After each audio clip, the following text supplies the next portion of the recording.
Hey, Hard 31 guys, it's Eric here. It's day 17. We're over halfway through. I know this has probably challenged you as it has challenged me. I don't know what your big challenge has been, but mine has been staying off the scrolling and the social media. I've noticed myself catching myself, and there's been a few times I haven't caught myself.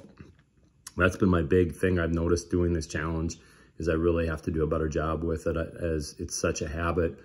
And I've caught myself because it's part of this challenge, the no mind junk, right? And I don't watch a lot of TV, but the social media, going watching reels, not necessarily bad stuff, but like, MMA reels or like action movies, things like that. Sometimes Christian ones even, but just getting distracted, and, if we're going to live each day like it could be our last on earth, how much time are we spending on distractions that aren't bearing any fruit?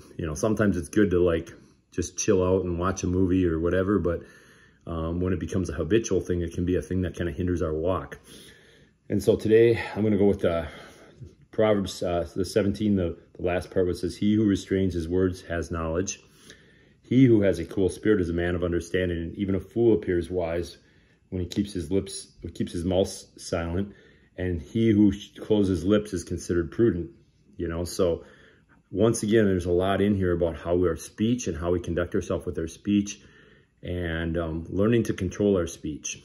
And not just our speech in person, but that would go for social media as well. Not doing Facebook fights back and forth, tit for tat, like with somebody that doesn't agree with us. That doesn't bear any fruit. I've never seen anybody on Facebook go, "Oh yeah, you're right. I'm gonna totally take your point of view now because you argued really well on Facebook for me." And you see that a lot, and people say things and do things. It's really easy to be bold behind your keyboard. And I'm more of a person, like, if I have an issue with somebody, let's talk about it over the phone, or better yet, let's get together in person. I know a few years back, I posted something Christian, and my brother put a comment up, and my brother's a left-leaning liberal. We have a great relationship, but we will debate sometimes. And I said, I just texted him and said, "Call me instead of writing on Facebook." And he even realized that, yeah, that was pretty stupid. And we actually talked through the situation, and actually was able to give him some insight about why I posted that thing was about something with the Bible. And, it obviously stirred something up in him, but how stupid would it have looked if we would have been going back and forth as brothers on Facebook? I mean, how dumb does that look? We should just talk to each other on the phone. The other thing is just a cool spirit, a cool spirit, grace under fire. We have Christ, we are sons of the Most High. And when crisis comes and tribulation will come, it says so in the Bible. Are we going into freak out mode? Are we putting things on Facebook about how tough what crisis we're in now? I mean, I see people that are constantly in a crisis, and every day there's something. We know these people, but yet they profess to love Jesus Christ, but every day they're using Facebook as an outlet to complain about all their problems. That is not a good look. We should be taking it to the Lord, and we should be taking it to our inner circle of people, and not be venting, airing all our quote unquote dirty laundry and problems on Facebook. That should not be our therapy session.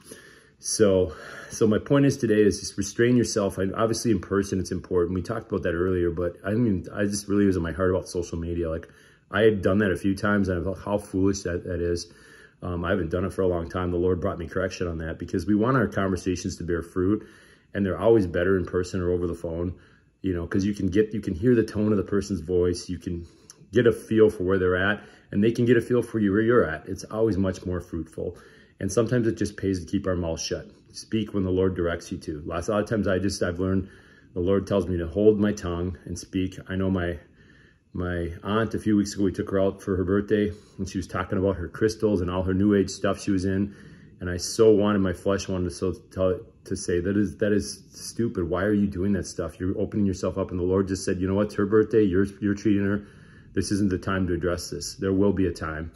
And I restrained my lips. I didn't want it to sour the night by confronting her about that and creating a bunch of problems when it was supposed to be her birthday and honoring her.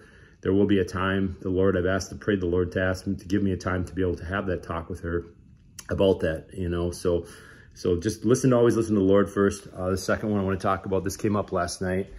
I've been walking over here because my wife put it up in our house, but it says, "Let us not grow tired of doing good, for in due time we shall reap our harvest, if we do not give up. That's Galatians 6:9. And I can relate directly to this because some of you guys have talked about Queen, our single mom that we've been helping. And she had a drug relapse this week, and now Child Protection Agency came over because, you know, I had to go over there and call the paramedics, and it was just a big mess. And of course the police showed up and they called the Child Protection, and she got a case open, which that's what you reap when you sow that, you know. And I told her that. I said, you know, that's a standard practice. But she's mad at like Dakota County, and she's not being, she wants to move out of the county now and run from her problems. And I actually talked to her about this last night about, you know, isolating herself. And it's, I'll be honest with you guys, it's very frustrating watching her make bad decisions that are going to keep her in this cycle of drug abuse. And I'm worried about her kids. And Kim and I, my wife, were talking about it last night, and it's so frustrating. We love her and her kids so much, and we want the best for them, and we've tried to speak wisdom into them, but, you know, she's going to do what she's going to do. She's an adult. And, you know, Kim just made the comment, my wife just said, sometimes it's just like we want to give up. You know, we want to give up working on people. And the thing we got to remember is God never gives up on us. We can't give up on people. We have to keep trying. We can't get discouraged. That's what the enemy wants us to do, is just to give up and just worry about ourselves. And, you know, God said, you know, Jesus said that love God with all your heart and mind and love others before yourselves. You know, this is the number 2 priority, is we're supposed to love others. And, you know, all of us could probably look at a time when I'm sure God was saying, you know, if God was human, but he's not, that there'd be, if he was a human being like us, he might say, I want to give up on so-and-so. They're not making good decisions. I mean, we can all have to humble ourselves and realize we've all been there too. So we can't give up doing good. We have to keep doing things and keep pouring into people, no matter how much they can frustrate us and, you know, and things disappoint us. We have to keep loving on them and doing good, because we're not doing it for ourselves. It's not about us. It's about serving the Lord and doing, like I said, for whom much is given, much is expected. So we have to keep enduring and pushing forward. And even if people go away for a season, or even if we have to tell them the truth and they get mad, that is what we need to be doing. All right. As hard as it is sometimes, I just always think what God did for me, you know, any little thing I can do is like pales in comparison to what the mighty Lord has done for me. So let's all keep going, guys. Like I said the other day, let's finish the race. All right. God bless you guys. Have a good rest of your Sunday. We'll talk to you tomorrow.